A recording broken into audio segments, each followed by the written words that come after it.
Au sommaire de la vie des médias, une interview de Jean-Pierre Paoli et de Michel Denisot et un dossier sur le cinéma et Internet avec les éclairages de Jean-Pierre Hoss, Vincent Cyril Thomas, Édouard Morange et Thomas Lotte. Tout de suite, les brefs de la semaine.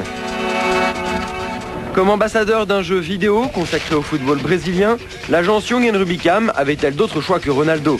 Pour les besoins du film, le footballeur incarne un prof d'un genre particulier qui fait la démonstration de son talent. Lorsque la balle part par la fenêtre, elle rentre dans le jeu vidéo qui s'anime façon jeu brésilien.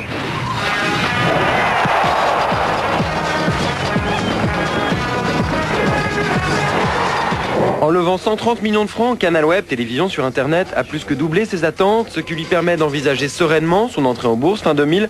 Ses nouveaux actionnaires, Paribas, Apollo Invest, le Hollandais Nesbic et le Suisse Vontobel, ont le profil international recherché pour le développement de Canal Web. C'était le premier objectif, donc de financer l'ouverture de notre studio à Barcelone cet été, de financer celle d'un studio à Berlin, et puis des studios également à Londres, et on est pour parler avec 2 ou 3 partenaires potentiels sur place, donc tout ça nécessite de l'investissement. Décerné par l'hebdomadaire CB News, le Grand Prix des médias a couronné le journal Les Échos pour sa stratégie Internet. Le prix du quotidien national a été remis aux Parisiens. Le meilleur lancement au groupe Marie-Claire, l'émission de radio à Laurent Ruquier. L'objectif de ce prix des médias, justement, c'est d'essayer d'aider les gens à dire si vous n'avez pas les moyens, c'est pas pour autant qu'on vous ignore, on vous remarque. Soyez différents, soyez créatifs. Je crois que c'est ça le message philosophique, c'est un bien grand mot à faire passer pour ce prix des médias, c'est celui-là. Eurosport est regardé chaque jour par 19 millions de personnes en Europe et est reçu en France par 4 millions de foyers. Au début de la semaine, Disney, à travers sa filiale ESPN, s'est retiré de l'entreprise. Et depuis, TF1 est majoritaire dans Eurosport International et Canal+ dans Eurosport France. Les hommes qui sont à la tête de cette entreprise se sont longtemps croisés avant de s'y retrouver. Jean-Pierre Paoli a été directeur du développement de Canal+, président de Canal J et secrétaire général de TF1. Michel Denisot a été co-présentateur avec Yves Mourouzi du 13h de TF1 et animateur sur Canal+, de Télédimanche et Mon Zénith à moi. Il a aussi été pendant 7 ans président délégué du Paris Saint-Germain. Aujourd'hui, Jean-Pierre Paoli est patron d'Eurosport International et Michel Denisot d'Eurosport France. Jean-Pierre Paoli et Michel Denisot, bonjour. Bonjour. Bonjour. Jean-Pierre Paoli, vous êtes responsable d'Eurosport International. En quoi votre offre est-elle différente de celle d'Eurosport France ? Ah non, notre offre est fondamentalement la même, si vous voulez, à part le décrochage, ce qu'on appelle le décrochage, mais on est tout de suite dans les termes techniques d'Eurosport France, qui représente environ 700 heures par an. Donc l'essentiel du programme, je dirais 90% du programme est le même. Vous diriez la même chose ? Oui, on a un programme commun avec du sport pluriel. Comment on fait pour exister à côté de TF1 et Canal+, qui ont en matière de sport une offre totalement complète? On existe facilement puisqu'on vient l'un et l'autre de TF1 et l'autre de Canal+. Donc il n'y a pas de problème de cohabitation. Je crois que c'est une chaîne thématique Eurosport France qui a 4 millions d'abonnés, qui est numéro 1 des thématiques, donc on existe bien. On a tous les grands événements. Quels sont les grands événements de l'année? C'est l'Euro 2000, on l'a complètement, puisqu'on diffuse tous les matchs, dont 11 en direct et quelques-uns en différé. Et on a Sydney. C'est les 2 principaux événements, et Sydney, on va le diffuser dans son intégralité. Donc je ne crois pas qu'on puisse dire qu'on n'a pas tous les événements. En plus, on a 6 000 heures de programme de sport par an. Donc si vous voulez, ça permet... En Formule 1, vous êtes aussi un peu... C'est le seul sport, effectivement, la Formule 1, que nous n'avons pas. Et d'ailleurs, je ne voudrais pas faire d'effet d'annonce prématuré, mais je n'exclus pas que d'une façon ou d'une autre, on puisse organiser un certain retour de la Formule 1 sur Eurosport. Un événement s'est produit en début de semaine. Disney, à travers sa filiale ESPN, vous a quitté. Vous n'avez pas envie d'être la chaîne Mickey ? Pour nous, ça ne va pas changer grand-chose dans notre vie quotidienne. On va se retrouver en fait avec TF1, qui est notre actionnaire de référence depuis le début, qui était à 34%, qui va passer à 50, virgule quelque chose, et avec Canal+, qui est un partenaire historique, qui a toujours accompagné Eurosport, et je crois dont on peut dire qu'il a été toujours aux côtés de TF1 dans les moments difficiles. Je crois que ça renforce plutôt l'Eurosport, tant au niveau international qu'au niveau français. ESPN était un très bon partenaire, mais qui n'était pas non plus très très actif. Aujourd'hui, on se retrouve, disons, renforcé dans nos positions, tant du côté de TF1 que du côté de Canal. Et je crois qu'on en aura que plus de force. Chacun garde son indépendance à TF1, à Canal et Eurosport, mais on peut aussi faire des parties à 3, d'achat de droits, qui nous rendront à ce moment-là assez... Des parties à 2, vous voulez dire? À 3, non, avec TF1, Canal et Eurosport. pour l'instant, ça n'existe pas, mais c'est une hypothèse qui est envisageable et qui est même un peu envisagée dans certains cas. Pour l'instant, on en est au départ. Cette nouvelle association est extrêmement récente, mais je crois qu'il y a une motivation, une mobilisation de part et d'autre qui est assez forte aujourd'hui. On se sent mieux entre acteurs européens qui connaissent bien le marché européen.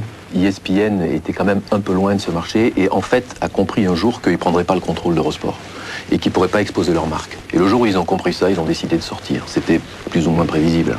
Un cas précis. L'an dernier, vous avez fait environ 100 millions de bénéfices, si je me trompe. Oui, nous, on fait un chiffre d'affaires de 1 milliard de francs et on fait 100 millions de bénéfices, qui donne un ratio de 10%, qui est, je pense, convenable, oui. L'argent... Je peux vous dire combien, mais on va faire mieux. Cet argent, la décision de l'employé appartient à vos actionnaires. Bien sûr. Et quelle décision commune peut être prise ?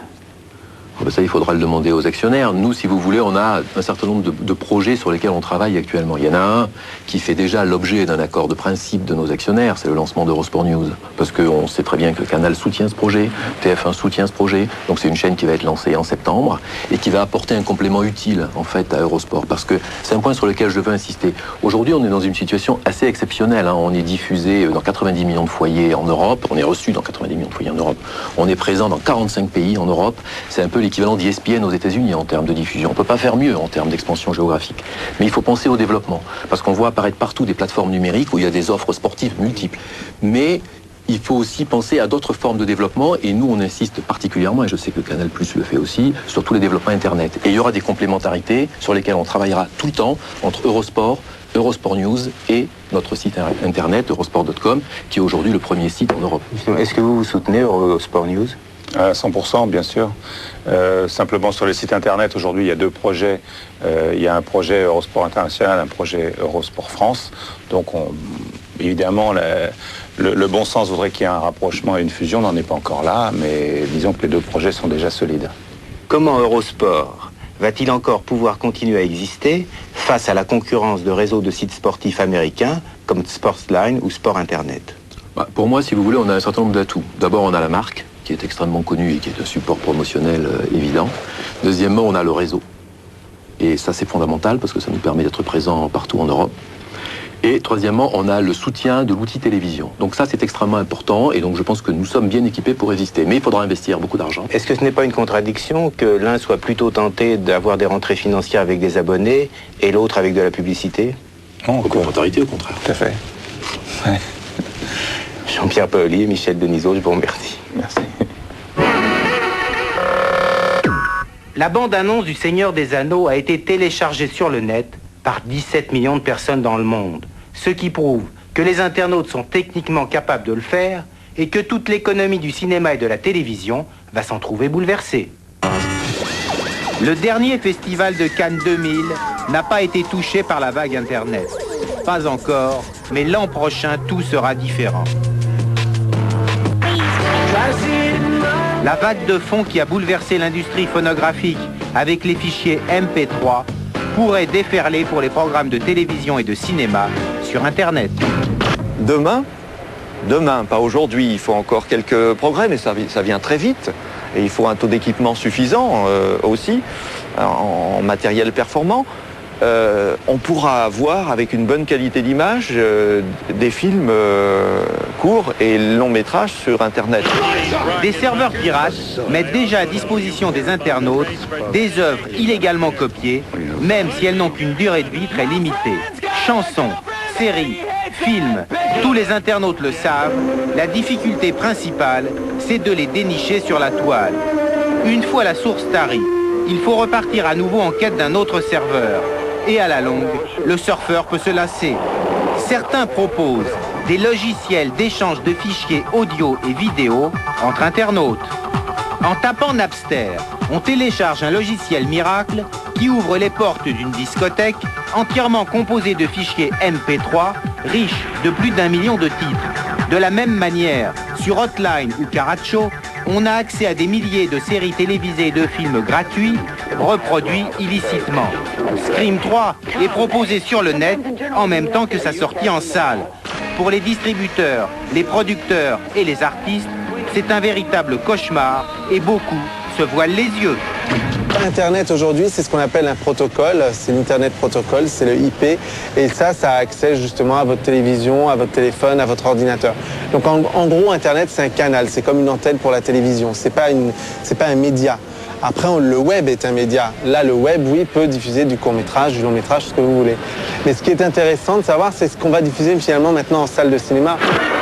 Si tous les films sont proposés gratuitement sur le net, les salles de cinéma vont se vider et aucun producteur ne se risquera plus à investir dans un long métrage. Jack Valenti, le patron du studio d'Hollywood, s'en inquiète.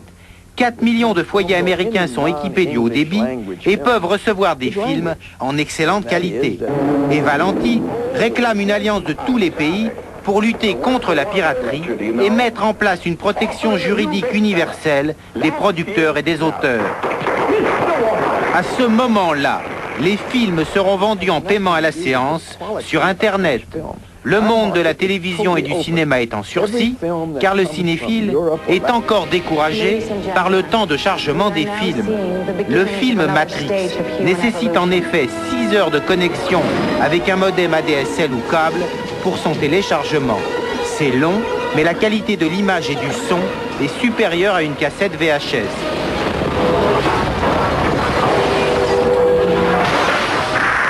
Mais on peut également faire beaucoup plus simple et se connecter sur des sites comme eFilm ou Atomfilm qui proposent une cascade de courts-métrages. Je prépare un gâteau pour maman au chocolat. Sur Cinécourt, Cinéma Pop, Underground Film, ce sont des films de producteurs indépendants qui sont offerts gratuitement. Je pense qu'il y a deux marchés distincts, celui de la création nouvelle et numérique qui va se développer principalement en s'appuyant sur Internet, et puis le stock immense de films disponibles qui est très peu rediffusé ou difficile à trouver et qui là va trouver un moyen finalement d'être disponible à tout moment. Typiquement, dans un vidéo futur ou un loueur de cassettes vidéo, on a un choix relativement limité de films, environ 500. Sur l'Internet, rien n'empêchera d'avoir accès à 10 000, 20 000 films. Certes, on ne trouve aucun film récent, car les grands circuits UGC, Gaumont, Pathé n'ont pas encore décidé de les faire voyager. En amont, les grands studios d'Hollywood proposent, eux, sur le site apple.com, les bandes annonces des derniers films.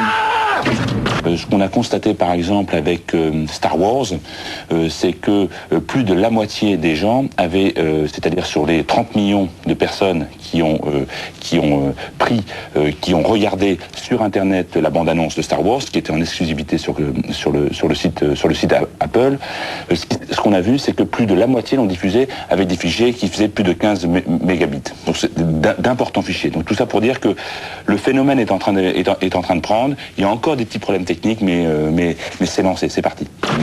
En agissant ainsi, ils démontrent qu'ils sont prêts à tout moment à commercialiser leurs films sur le net. Mais il faudra que tout soit juridiquement